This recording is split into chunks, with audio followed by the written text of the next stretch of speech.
Hello, everyone. Welcome to our weekly discussion series that's hosted by the Chaldean Cultural Center in collaboration with the University of Michigan Detroit Center, Unique Voices in Films, and CMN TV. And today our guest is Professor Yasmeen Hanoosh. Hi, Yasmeen.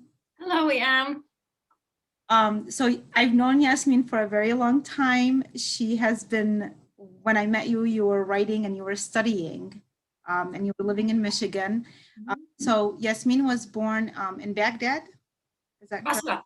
Basra. Okay, she was born in Basra, and you're gonna tell us a little bit about your background. You were born in Basra. When did you come to the United States, and the journey that has led you to where you are today? Yeah, gladly. First of all, I would like to thank you, Yam, for hosting me in this show.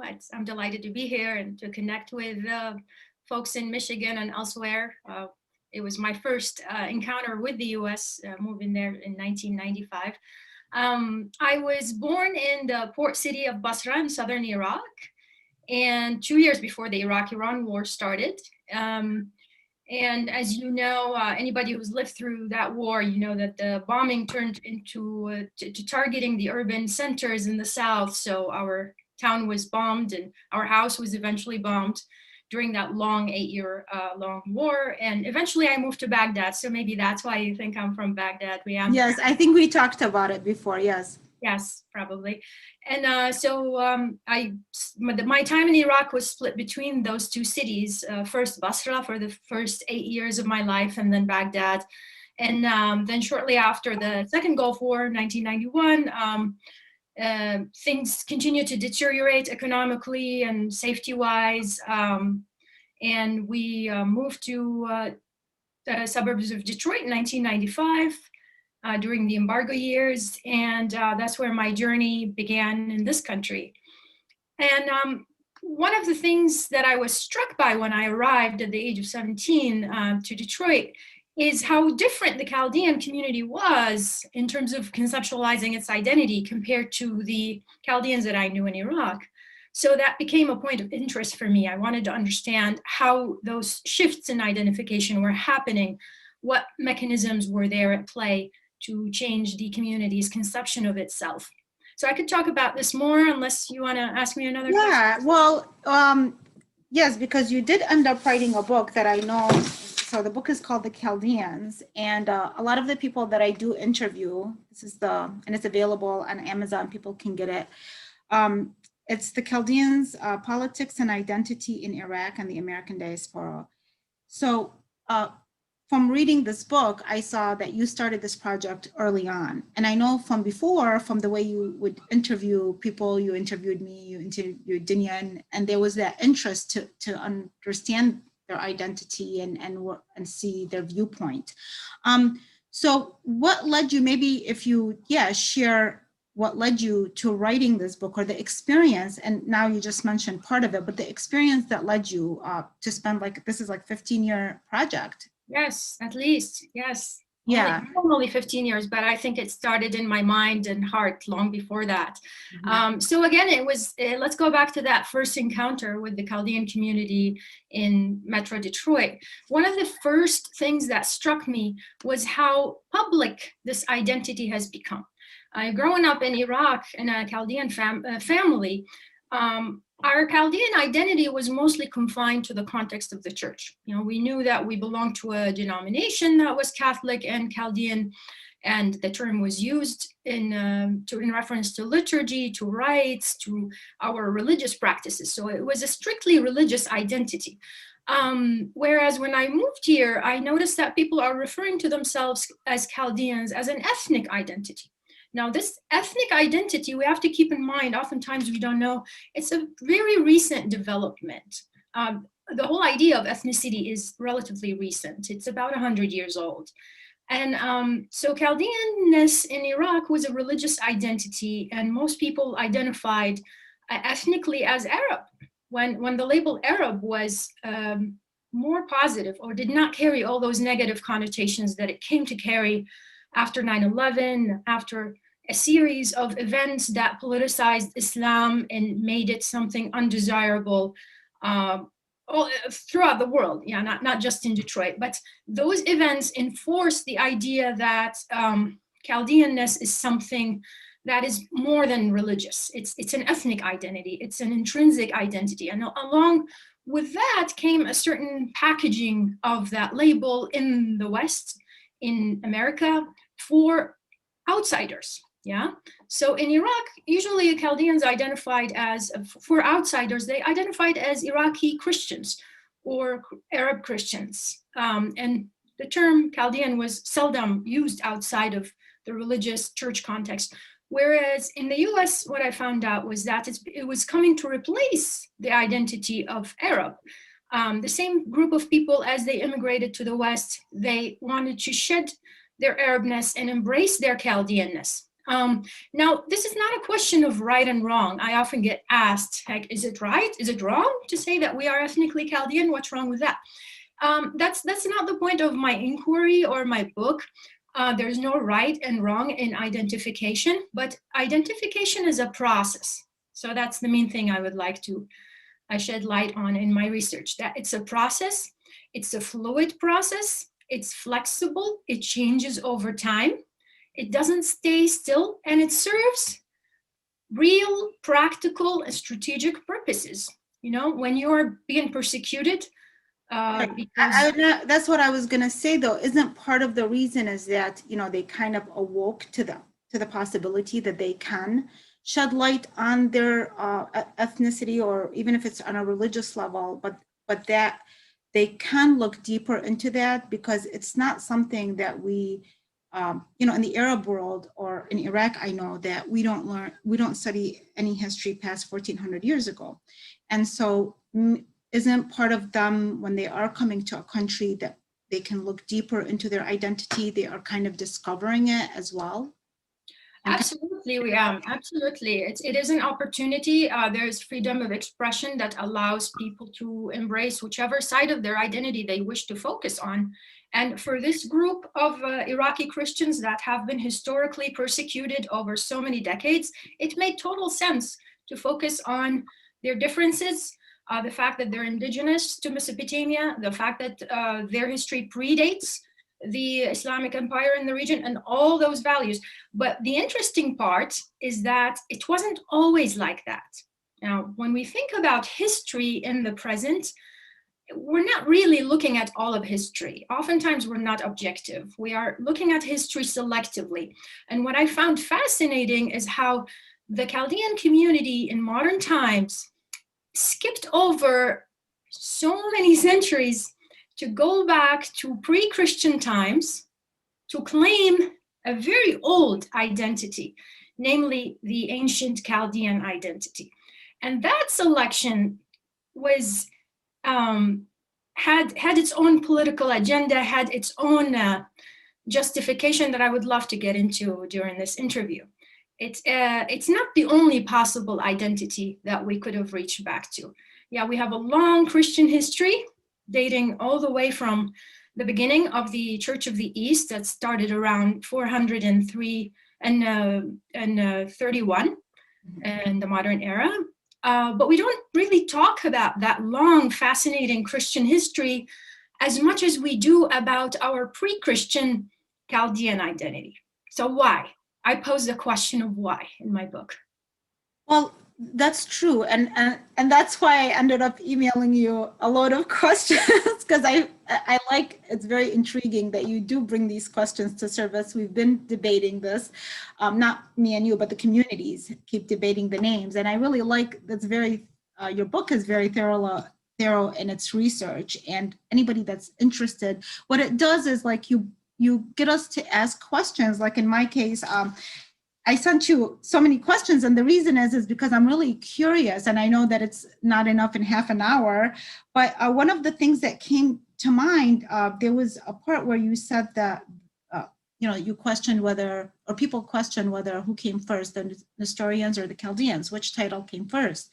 But then it says that the Nestorians, which I didn't know this, were the followers of Nestorius, who was a patriarch, correct?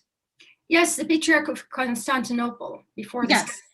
And so then in this case, so the question that popped up in my head is, well, then who were the followers? Wouldn't they have been, if not the Chaldeans or whoever that group, whoever took on the name Nestorian, which I thought that they were, I didn't know it was like a person, kind of like how, Trump, and they say Trumpism, that somebody is following that particular person. So that brought to mind that I had read, although people said that there were like millions of people in Mesopotamia, I don't know, I haven't found that, but I have found where there were a population of at least 50,000 or more. So if that was the case, who would have that community been who followed the Nestorians, who later called themselves, or Nestorius, who later called themselves Nestorians? Oof, that's a very multifaceted question. Let me see if I can. You have to read the book. Break it down. Probably an easier way. So I can start by just mentioning some facts about Nestorius, as we know him through history books, and then move you back to how the labels developed. Okay. So Nestorius was, as you pointed out, the patriarch. He was a patriarch of Constantinople during the Byzantine and Roman Empire, and he was condemned during a Christological dispute regarding the nature of Christ. He was condemned as a heretic in the year of 431 and the Common Era during the Council of Ephesus. And that condemnation and excommunication led to his exile to Arabia and created a long-lasting schism between the Byzantine Church and the Church of the East. Now, the Church of the East is the origin of all the modern people that we call today Assyrians and Chaldeans. They all originated as followers of the Church of the East, or sometimes it's called the Ancient Church of the East. And there is a little bit of a misconception about their identity as Nestorians. First of all, they never ever used that term to refer to themselves because it was a pejorative term. It was used by outsiders to refer to them as a church that refused to condemn Nestorius during the Council of Ephesus. It's one of the churches that decided to not condemn him, to be neutral and to question his teachings and at some point maybe accept them, but they were never Nestorians to begin with, and the label was always pejorative. It was applied to them from the outside, and they preferred to refer to themselves as Soriaya or Syrians. And that was the label they used for themselves as users of a Syriac language and the followers of the Church of the East. And they went back by that name, by that label for a long time until they began converting to Catholicism. And that did not happen until the mid 16th century. So the first conversion that we have recorded in our history books goes back to the year 1553, when a monk by the name of, let me see if I can remember his name, Yohanna Sulaqa of Rabban Hormuz Monastery in Mosul, who was the first to obtain the Chaldean title from Pope Julius III, who proclaimed him Patriarch Simon VIII of the Chaldeans. That is the first recorded history that links the term Chaldeans to the Christian people. Okay. Before that, we have some disputed references. For example, in the 13th century, a historian by the name of Ibn al-Ibri used the term somewhat also pejoratively to refer to the people of the Eastern Church, called them Chaldeans in reference to the biblical Chaldeans as magicians and sorcerers. So it's not exactly the same title that was supposed to honor these people when it was given by the Pope. This was just a pejorative reference. Now, a lot of theories about how the two communities were linked have to do more with their language, linguistic identity, and geographical identity rather than ethnic identity. For example, one scholar suggested that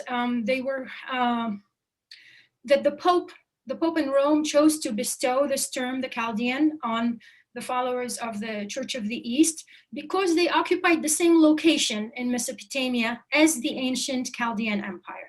So it made sense to give them this honorary title in the 16th century.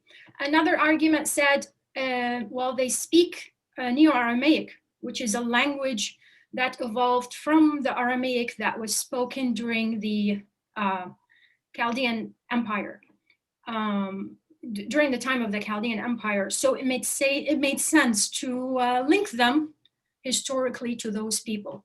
So the question we is not so much whether or not the modern Chaldeans are the same or not as the Chaldeans of olden times, but I try to disentangle a different set of problems in my book.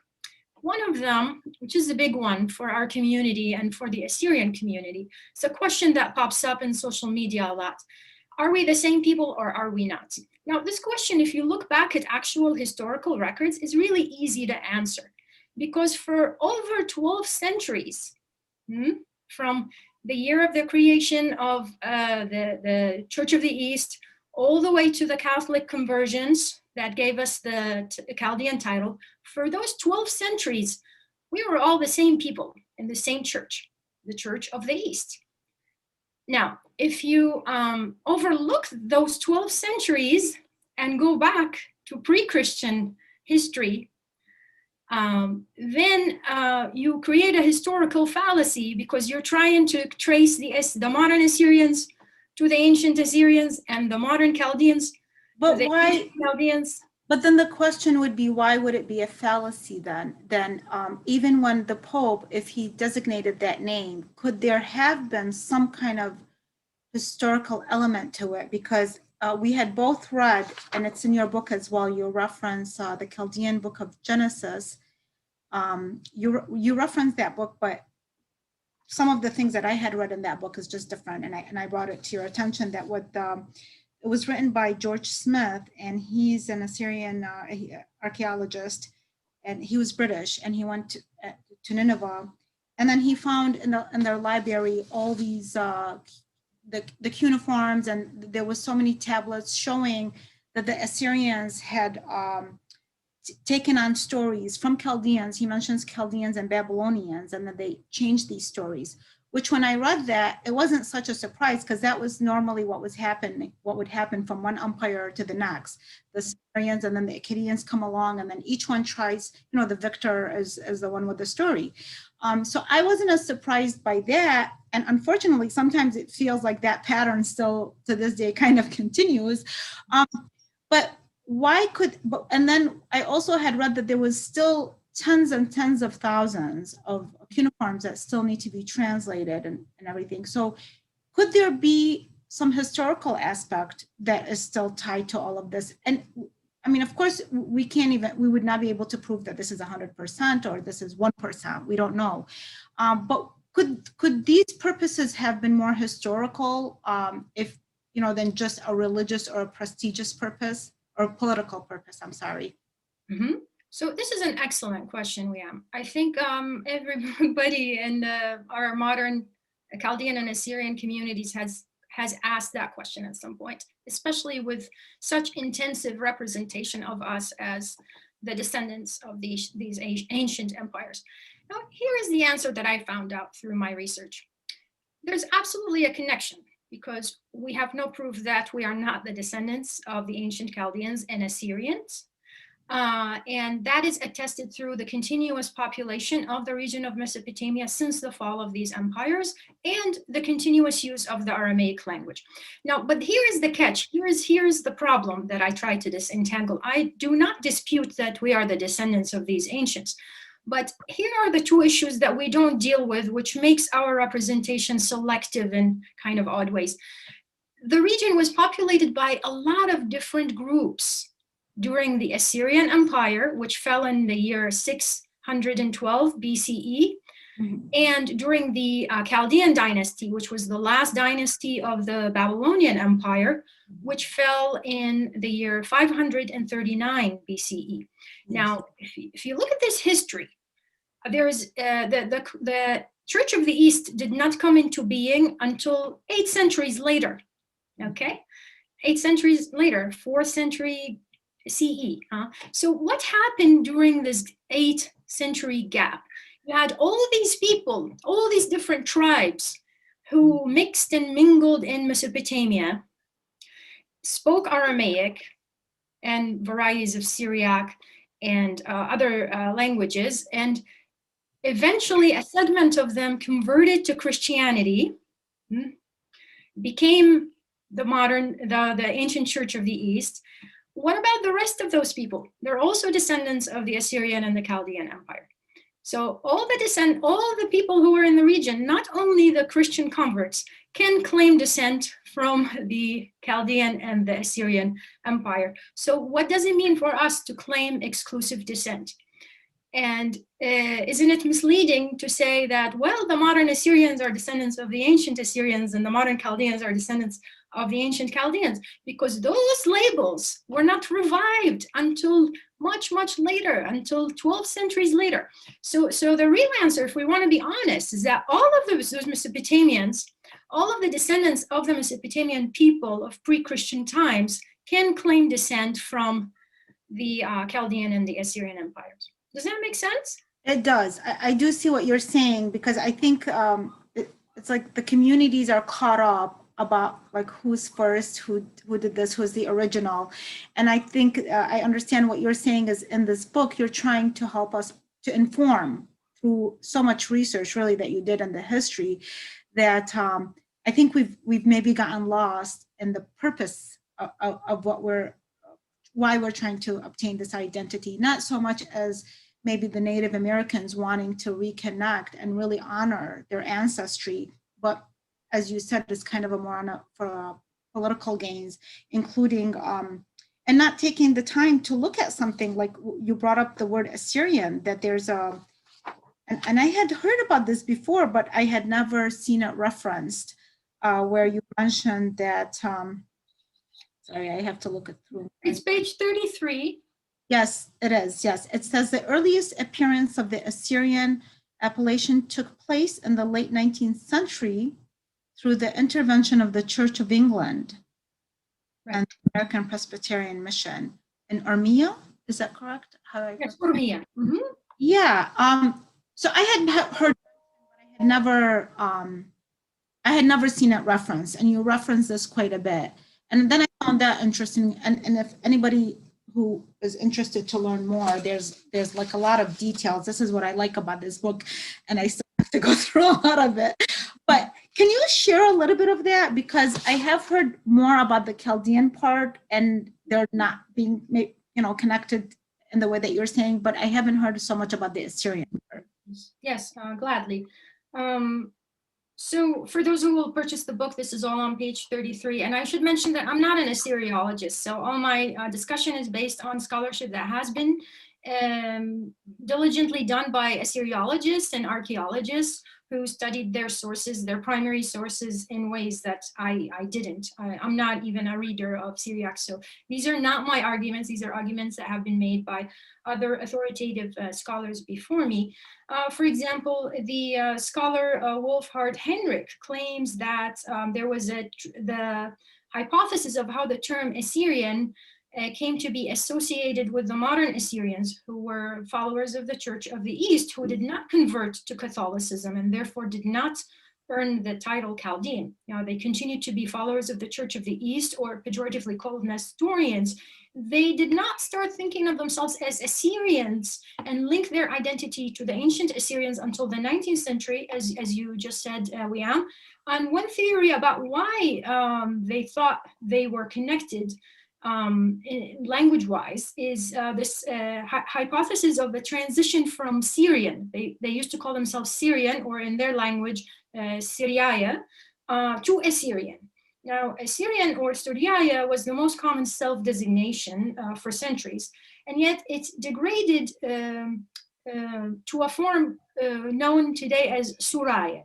Now, Suraya was also common and eventually enabled the link to Assyrian. So that's one theory.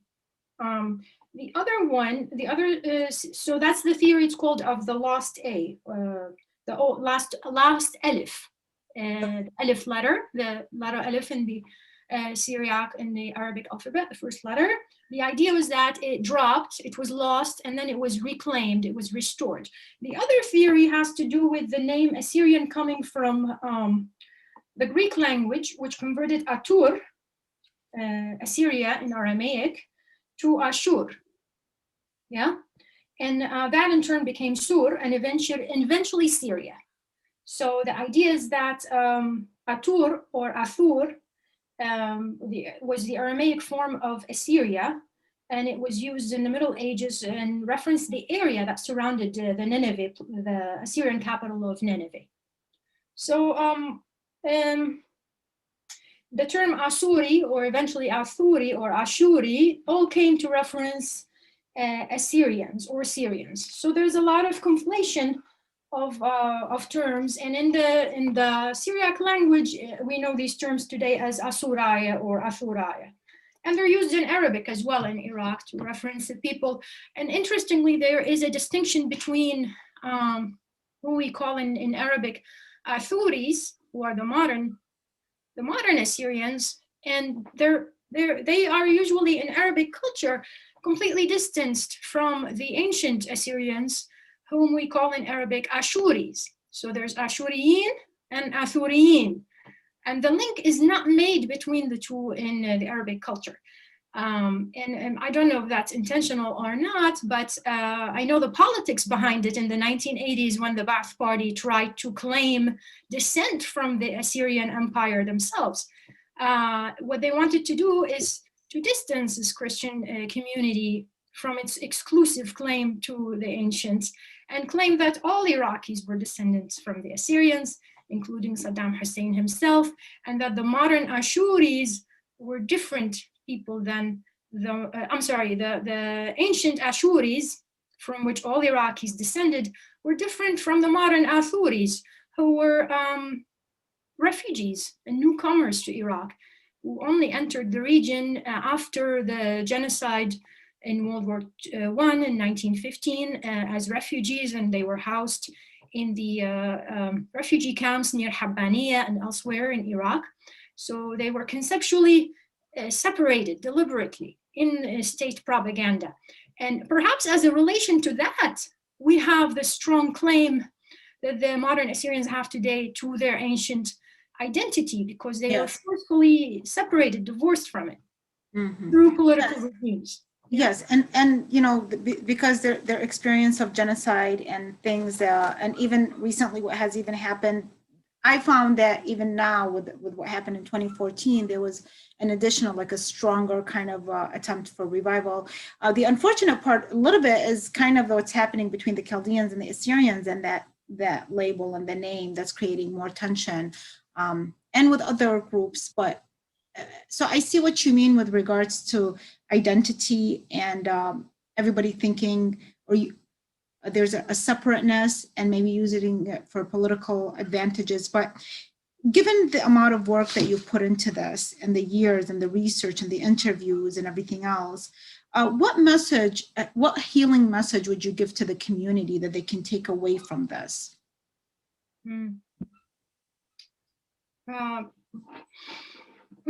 As is always the most difficult part, as I don't view myself as an authority figure to tell anybody how they should behave or carry themselves in life. But what has worked for me as a descendant from this extremely complex and conflated history, what has worked for me is honesty, stark honesty, accepting a critical inquiry, even if it takes me to places where my community is presented in less idealized positive terms. Seeking the truth, always seek the truth. Don't stop at prepackaged conceptions of self or community, and don't settle down for ahistorical accounts of who you are. Seek the real history, it's out there. It only takes a little bit of digging, a little bit of diligence, and you can find real answers instead of settling for what your politicians want you to believe, or your church members want you to believe, or your family wants you to believe. If you want to really know the answers, then seek them yourself. Don't shy away from doing some historical digging. That's very beautiful. And yeah, I mean, it's nice to be, it's healthy, I think, to be open-minded in looking on who we are, because we have a dark side too. Not everything that happened, a lot of very bad things happen in ancient Mesopotamia that we need to also look at, not just the good, the things that we built, but there was a lot of destruction there as well. So it's very healthy to look at all the aspects, and at the end of the day, just to realize, our title, our identity is almost as human beings. I mean, and one last thing. That's one of, yes, please. Yeah. One last thing, and I believe you do that in your books, and that's why I really value your contribution to the community. You reach out to them in ways that very few people can through the word. I want to say that if you want to be taken seriously as a community, you have to present that dark side. You can't just focus on the good and the aggrandized and the inflated monumental history, because the communities outside of us do not take that seriously. They want to see the real people behind these agendas. So don't shy away from showing that darkness, because this is what would make you real for people. People who write their histories and are taken seriously are presenting things in a more neutral, critical way to show the world who they are. So if you don't want to be represented by outsiders who are writing these history books and doing their research in Assyriology, then you need to contend with all sides of the truth and not just one. Excellent point. Yes, because in order for us to even continue, another thing that I appreciate about this book is because, as I mentioned, that a lot of the people that I have interviewed, we often talk about the lack of books on this subject that are available. And so you're filling a void. And I encourage writers, oftentimes when writers reach out to me, and I see that they're vulnerable, they feel, afraid to be vulnerable, So they're afraid to be vulnerable and to address some of the things. And I said, no, this is really what will make your story strong. And this is important for us as writers, as individuals, and it's important for our community, which you have just said that. So, and given that you are observing this from outside the community, so to take that to heart and to take it seriously. So thank you, Yasmeen. We need to have you back in an hour because there's so much questions. Honestly, like maybe in the future, just have a workshop or something where we can discuss this, or a forum, a bigger forum, so that we can discuss these in more details. That would be lovely. Yes, and we will have a link to Yasmeen Hanoosh's book, The Chaldeans. It's available, as I mentioned, on Amazon. We will have a link to that. Thank you very much. Thank you so much, Riyam. Thank you. Bye-bye.